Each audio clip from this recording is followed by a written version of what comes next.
at this scene too, and consequently exaggerating gave the U.S. a big slap in the face. One major U.S. airbase, the Islamic Republic, gave the U.S. a big slap in the face. One major U.S. airbase in the region, that was the Al-Uday base, came under Iranian attack.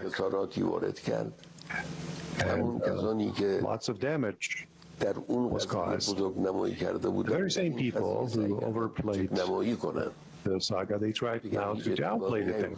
Outward position of the Americans is failure, as they failed to destroy the Iranian nuclear facilities. That's why they continued with their attempt to magnify and amplify their attacks on our facilities in order to conceal their failure.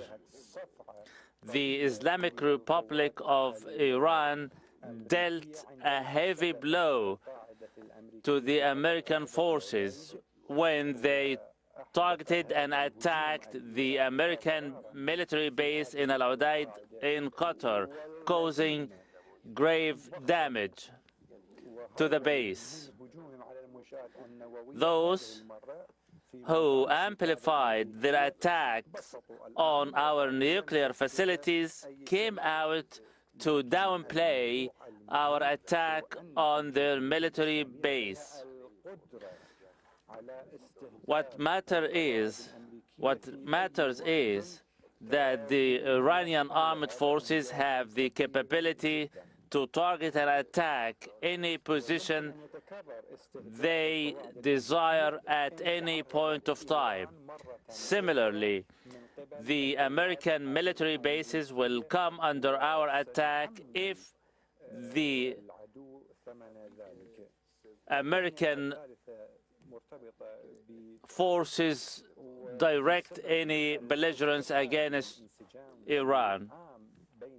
The third message is, by virtue of the unity, solidarity, and harmony among our people, the entire population, one voice, one hand, standing side by side, rising above their differences.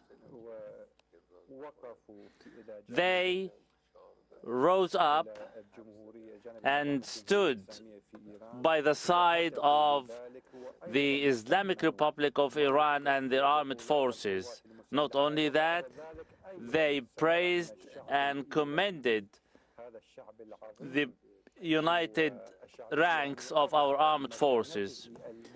The Iranian people have demonstrated their mettle and their unity against the belligerence initiated against the Islamic Republic of Iran. It is a message that our people are one voice, one hand, one block.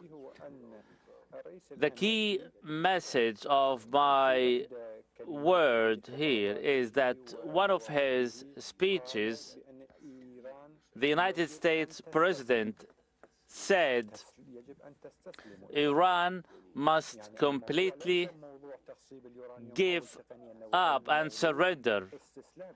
Then the issue is not our nuclear endeavors, yet our surrender. However, these words are much bigger than the U.S. President himself.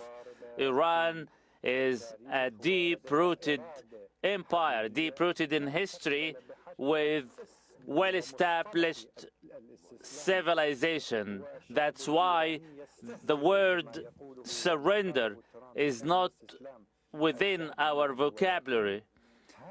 The Iranian people mocked the words uttered by the U.S. President. Since the victory of the Iranian revolutions, the West, namely the United States, maintained animosity against Iran under many false pretexts. Sometimes they came up with, under the guise of human rights, women's rights. Now they are coming with other pretexts about our civil nuclear endeavors. Their ultimate goal is to see Iran surrendering. Former US President did not publicly utter such words.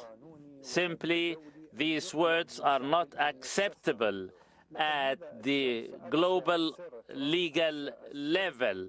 No president has the right to demand one sovereign people to surrender. The Iranian cannot and will not surrender. This is a key point in my message. Let the Iranian people know that the United States have deep-rooted animosity with Iran and the Iranian people, and they want us to surrender. This cannot and will not happen. Iran is mighty, established with deep civilization, deep-rooted in history, vast geography, and established culture, many-fold bigger than the United States civilization. No one could imagine that Iran or the Iranians could surrender. Preposterous this is. Demanding Iran or the Iranian to surrender would bring about nothing but mockery. Iran and the Iranian people are dignified and will remain standing tall by the grace of God the Almighty. And I pray to God Almighty to bestow blessings and grace upon our beloved homeland and our people. And may God have mercy on the Supreme Leader Al-Khamenei. May he rest in peace.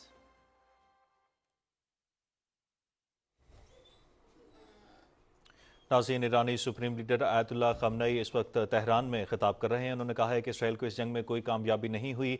Iran ने अपने मजबूत आसाब और अज़ाइम से दुश्मन को शिकस्त दी। Supreme leader ने कहा है कि दोबारा जारियत हुई